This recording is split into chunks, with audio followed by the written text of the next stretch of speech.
자, 안녕하십니까. 유산함입니다. 자, 테슬라가 중국의 FSD 진출을 준비합니다. 자, 유반권 스택이 아주 제대로 떠졌는데요. 무슨 일이 있었을까요? 유산함 유튜브에 오신 걸 환영합니다.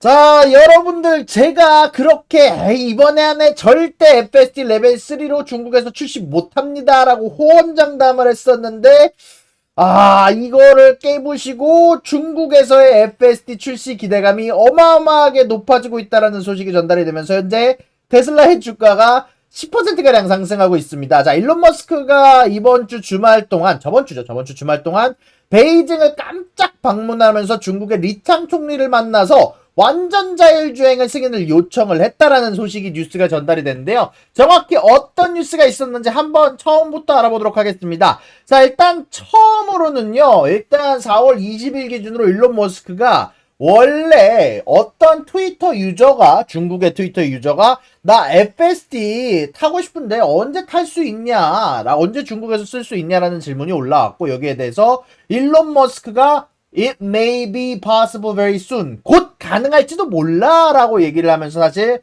한국에 있는 테슬라 주주분들 사이에서 기대감이 엄청 올랐었는데, 여기에 대해서 유산함이 제가 절대 그럴 일 없습니다. 만약에 테슬라가 레벨 3 이상으로 FSD를 중국에서 출시한다면 제가 거기에 대해서 춤을 추겠다라고 했었는데, 제발 그러지 마! 제발! 이라고 얘기를 하고 싶을 정도로 이제는 확률이 진짜 많이 올라간 것 같습니다. 거의 잠정 승인이라고 지금 표현하는 뉴스들도 있을 정도로 확률이 많이 올라갔는데요. 자, 이제 여기에 대해서 어떻게 된 거냐면은요, 원래 중국 내에서는 정확히 말하면 개인들은 아니지, 중국 고위 간부들의 프라이버시를 굉장히 중요하게 여깁니다. 중국의 고위 간부들이 어디에 있는지, 어떤 위치에 있는지, 어떤 지역에 있는지, 이런 데이터를 굉장히 중요시 여기는 경향이 있는데, 자, 이런 데이터들을 수집을 하지 못하게 막기 위해서 데이터한 규정이 좀 있거든요. 중국이 원래 당국이 설정한 4가지 데이터 수집에 대한 요건이 뭐냐면, 차량 밖에 있는 안면 정보를 익명화 처리를 하고, 운전석 데이터를 불수집을 하고, 운전석 데이터를 다 차내 처리를 하고, 자, 개인정보 처리에 대한 통지를 하라라는 부분에 대한 요건이 있었는데, 요거 관련해서 원래 BYD, 리오토, 로투스, 호준, 니오는 이미 자격을 갖추고 있었는데, 여기에 처음으로 테슬라가 외국 기업으로서는 처음으로 이 자격 요건을 만족했다라는 소식이 전달이 됐습니다. 조금 더 디테일하게 얘기를 하면은요, 차량 밖에 있는 안면 정보는 지금 현재 길을 나다니고 있는 사람들의 안면 정보를 저장하지 말라는 거고, 그리고 차량 내 좌석에 있는 데이터를 저장하지 말라는 거는 간단하게 얘기하면 이 서버 쪽으로 전달하는 정보 중에 차량 내에서 이 사람이 어떤 얼굴인지, 어떤 짓을 하는지 이 모든 데이터를 수집하지 말라는 겁니다. 왜냐면 얘네들이 개인적으로, 일단 중국의 고위 간부들이 얘네들이 비밀스러운 얘기들을 할 수 있잖아요. 굉장히 기밀 정보들을 얘기를 할 수도 있고, 이 내부자들의 얘기들 데이터가 이 서버 쪽으로 넘어가서 미국에서도 사용될 수 있다 보니까 이런 부분들을 보내지 말아라. 이 모든 데이터를 차량 내에서만 처리하게 하고, 이 데이터를 밖으로 유출시키지 말아라. 니네 서버로 전송하지 말아라. 라는 부분에 대해서 이제 요건이 있었는데, 이 모든 요건들을 테슬라 쪽에서 만족시켰다라는 소식이 이제 전달이 됐는데요. 자, 근데 이 테슬라가 결국 중국에서의 FSD 도입을 위해서 사실 2021년부터 굉장히 커다란 노력을 많이 했었거든요.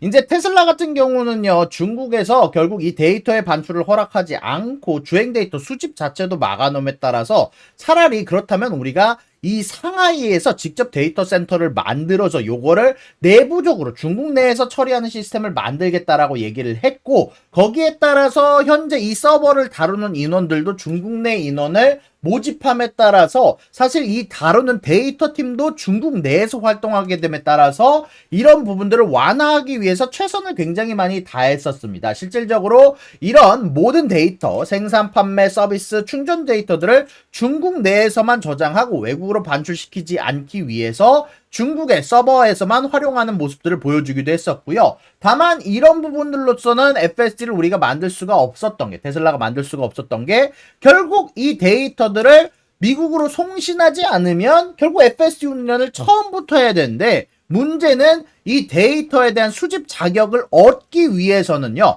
중국에서 승인을 받아야 되는데, 이거를 승인받기 위한 선결 조건이 뭐냐면, 중국 내 기업들과 매핑 데이터에 대한 계약을 맺을 것이다라는 조건이 있었어요. 근데 오늘 기준으로 바이두라는 기업이 테슬라의 중국의 FSD용 매핑 라이선스, 주행 데이터를 수집할 수 있는 자격에 대한 라이선스를 맺었습니다. 자, 파트너십을 맺음에 따라서 이제는 데이터 수집에 대한 자격을 얻었고, 그리고 테슬라가 수집하는 이 데이터에 대해서 결국 안전한 데이터들만, 중국에 위험이 될 만한 데이터들은 우리가 모으지 않겠다라고 선언함에 따라서 이게 외국으로 가져갈 수 있을 가능성이 굉장히 많이 높아진 상태가 된 겁니다.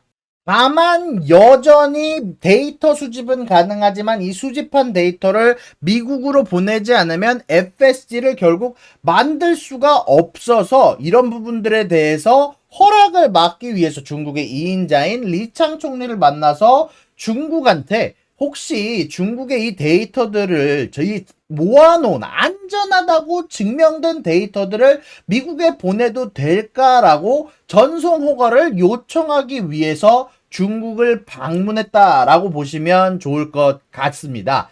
자, 그래서 이거를 아주 디테일하게 정리를 하면, 일론 머스크가 엊그제 중국 가서 리창 총리랑 만났고, 중국 내 테슬라의 데이터 수집이 중국이 제시하는 규제 조건을 만족시킨다라고 중국에서 발표를 했고, 외국 기업으로는 중국 내에서 최초고요. 통과된 회사들은 비아디, 리오토, 로투스, 호전, 니오, 테슬라 이렇게 6개 기업만 통과를 했고요. 중국이 달성한 설정된 4가지의 필요 조건은 차량 밖 안면 블러 처리, 운전석 데이터 수집 X, 운전석 데이터는 무조건 차 내에서 처리할 것, 그리고 개인정보 처리에 대한 통지를 낼 것, 요거에 대해서 만족시키는 기업에 대해서 테슬라가 포함이 되게 됐고요. 그리고 이 사태로 인해서 여태까지는 중국 내 정부기관, 국영기업에 대해서 출입이 막혀 있었는데, 이런 것들이 아마 뚫리게 될 것으로 좀 예상이 좀 되고 있고, 여기에다 플러스 알파로 바이두와 파트너십을 통해서 FSD용 매핑 라이선스가 부여가 됐고, 그리고 내비게이션이 제공됨에 따라서 이 계약으로 인해서 자율주행 데이터가 수집 가능해졌고, 이런 내비게이션 데이터를 이용을 해서 FSD를 만드는데 조금 더 용이하게 됐다. 다만 FSD를 빠르게 출시하기 위해선 결국 이미 훈련된 미국의 도조에서 중국 데이터를 필요로 하는데, 일론이 이 부분에 대해서 데이터를 미국으로 보내도 되냐고 문의를 넣었고, 아직까지 답변이 나온 것은 아닙니다만, 다만 데이터가 안정성과 그리고 중국의 인물들에 대한 익명성이 확보가 되었으니 가장 큰 허들은 넘었다고 보는 게 좋은 편인 것 같고요. 실질적으로 월스트리트 저널이나 블룸버그에서는 잠정 승인이라는 표현을 썼고, 다른 매체들도 이것을 굉장히 많이 인용을 하는 중입니다. 심지어 로이터에서는 아직까지는 FSD의 중국 승인 가능성이 올라감이라고 표현을 했지만, 여기에 플러스 알파로 사오펑 CEO가 테슬라의 FSD 중국 진출을 축하하고 환영한다라고 웨이보에 올릴 정도로, 사실 이런 부분들 관련해서 중국 내에서 발전하고 있는 자율주행이 앞으로 무인운전 구현을 가속화하고 완전 자율주행을 만들 수 있을 것이다 라고 얘기를 하게 되게 되면서, 중국 내에 있는 전기차 기업들도 FSD가 사실상 승인될 것을 표현하는 소식들이 웨이보에 올라오기도 했습니다. 자, 여기에 대해서 제 개인적인 얘기를 좀 해드리자면, 결국 FSD가 곧 중국 출시가 가능할 것으로 보입니다. 아직까지 확정이라고 보기는 아직은 어렵지만, 다만 공관 주립까지 가능하게 된 것 포함해서 앞으로 중국 전기차들에 대해서 가격 면에서는 사실 경쟁하기가 힘들었는데, 이 성능이란 면에서 조금 더 어필할 수 있는 면이 생김에 따라서 중국 전기차들과 경쟁할 수 있는 강력한 무기를 얻었다라고 개인적으로 생각하는 부분들이 좀 있다라고 오늘 소식들 다 전달해 드릴 수 있을 것 같습니다. 그리고 저의 춤에 대한 내기가 굉장히 많이 가까워졌는데요. 제발 2025년 내로 출시는 못하기를 바라지만 그래도 테슬라 주주분들이 계시니까 무튼 테슬라 주식에 도움이 될 수 있게 반대로 그런 면에서는 출시가 되기를 바라면서 저는 오늘 모든 이야기 맞춰보도록 하겠습니다.